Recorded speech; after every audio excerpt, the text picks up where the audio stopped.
Welcome to the Technical Writing Success Podcast from Curt Robbins, where we help you get smarter than your competition. Hire Curt to coach you or your employees in AI to avoid a pink slip or having your competition eat your lunch. Absolutely. And before we jump in, did you know that Curt Robbins also produces a video series on YouTube? It's called AI for Career Success and features hundreds of short videos about artificial intelligence and workflow efficiency. My favorite is the episode that reviews the 5.5-hour Lex Fridman interview with Anthropic CEO Dario Amodei in only 7 minutes. It's for busy professionals like us. Yeah, that series is honestly a lifesaver. I mean, who actually has 5 free hours on a Tuesday, right? Exactly. Nobody. But speaking of AI and, efficiency, that brings us right to our topic for today. It used to be that just, getting coherent words onto a page was the absolute hardest part of the job. Oh, for sure. The sheer mechanics of writing, the grammar, the syntax, the flow, it used to be this massive barrier. You had to master just making the text readable. Right, but now, we live in a completely different reality. Yeah. You literally click a button and the algorithm spits out flawlessly fluent paragraphs in milliseconds. So the whole contest to just be a fast typing machine is totally over. Yeah, the machines won that round, without a doubt. Which brings up a pretty huge, almost existential question.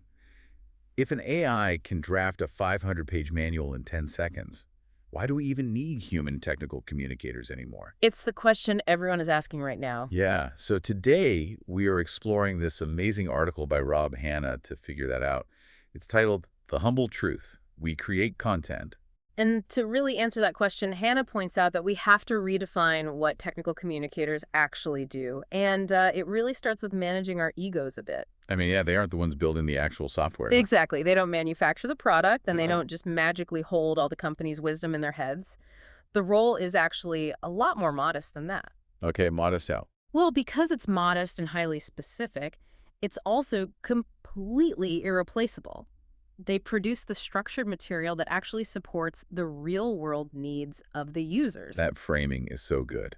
Because to see why an AI can't just, swoop in and take over, we really have to look at the building blocks of information, like Hanna's weather analogy. Oh, I love that analogy. It perfectly breaks down this whole hierarchy of knowledge. Yeah, so think about just a single number, like 6, or, 6 degrees. That is just data. It's totally accurate coming from a thermometer, but without context, it's utterly useless to you. Right, it's just an isolated data point. Yeah. So then, if you take that 6 degrees and combine it with wind speed, barometric pressure, and location, you level up. Now you have information. You have a weather report. But let's be real, a raw weather report is still pretty opaque. If I hand you a printout of barometric pressures and wind shear vectors, that's great if you were a commercial pilot. Right. But I'm just trying to figure out if I need a coat to go to work.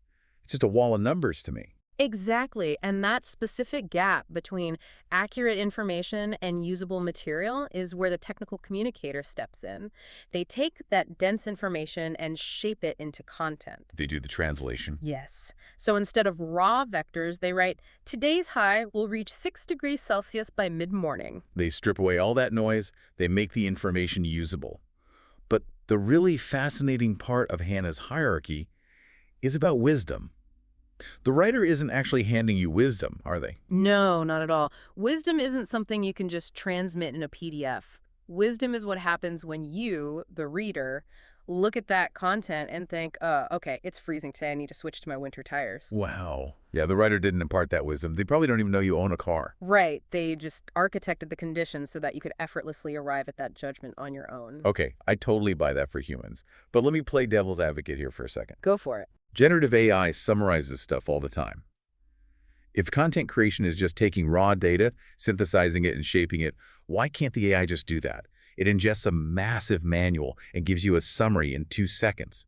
Doesn't that mean the machine is architecting those conditions? It's a very fair question, but Hanna draws a really hard line here, and it's a crucial distinction. Synthesis is not the same thing as judgment. Oh, that's interesting. Synthesis versus judgment. Yeah.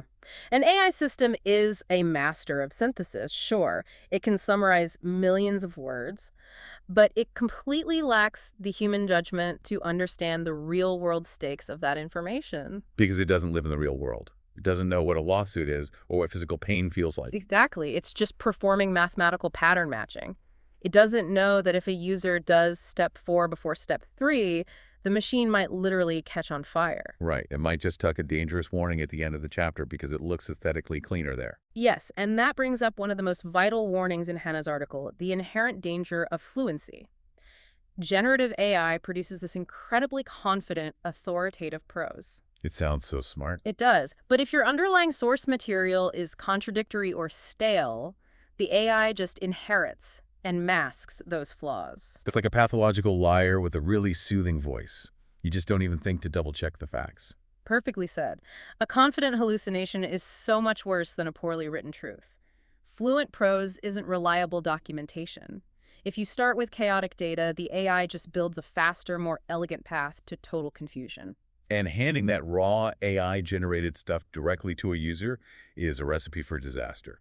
There's this terrible corporate assumption, especially with technical users, that you can just dump raw data on engineers and they'll sort it out. Oh, the empty container myth. Wow. Hanna brings in cognitive science to completely debunk that. Right, because readers aren't just empty buckets waiting to be filled with facts. No, human beings construct knowledge actively. A reader is a dynamic participant. They are filtering everything through their own goals, their prior knowledge, and honestly, their current emotional state. Yeah, I mean, a company's audience isn't a monolith. You have expert developers, but you also have stressed-out field techs working in freezing rain, or impatient system admins. And none of them want every troubleshooting question to turn into a grueling, multi-hour research project. So if a server goes down and my boss is literally screaming at me, my brain is processing text very differently than if I'm just casually reading a tutorial on a Sunday. Absolutely. Your cognitive load is maxed out. You will skip words. You'll misinterpret things. That is why usable content is vastly different from merely available information. It requires structural judgment to design for that panicked technician. Which makes Hanna's defense of the profession so compelling. So let's bring this all together. Let's talk about the future. If these writers aren't just typing machines anymore, and they absolutely refuse to be mattress stuffers, what is their actual day-to-day job going to look like tomorrow? Hanna synthesizes this beautifully at the end of his piece. The new role of the technical communicator is governance. Governance. Okay, so not drafting every sentence from scratch. No, the job is governing the transformation of raw knowledge into usable assets that both humans and artificial intelligence can rely on. Ah, because the AI needs a clean brain to pull from. That's the mechanism everyone ignores. When a generative AI answers a prompt in a corporate system, it uses retrieval-augmented generation. It searches internal documents and synthesizes them. Right. If those internal documents aren't perfectly structured, tagged, and contextualized by a human, the AI pulls the wrong data and gives a highly confident, completely wrong answer. So the human writer's basically curating the universe that the AI lives in. Yes. They manage the terminology, they audit for accuracy, and they identify the gaps where information just doesn't exist yet. They ensure the machine retrieves the exact right evidence. Wow. They are the foundational professionals making organizational knowledge actually functional. Which leaves us with a pretty intense thought to chew on as we wrap up. Let's hear it. We've established that an AI's output entirely depends on cleanly structured, human-curated data. So what happens to the quality of a company's internal AI tools if the executives decide to just lay off their entire technical writing team to save a few bucks? All that governance disappears. Right. If no one is governing the knowledge base, do we just end up with beautifully written, hyper-fluent AI systems that are fundamentally dangerously wrong? It's a very real, very scary possibility. The necessity of human judgment hasn't changed a bit. It really hasn't. So next time you are reading a manual, an FAQ, or even interacting with a chatbot, ask yourself, is this thing just throwing raw information at me? Or did a human being architect the conditions for me to actually act with wisdom? Thank you for listening to the Technical Writing Success Podcast from Curt Robbins, where we help you get smarter than your competition. Buy us a coffee and hire us to coach you and your employees in AI to future-proof your career or company.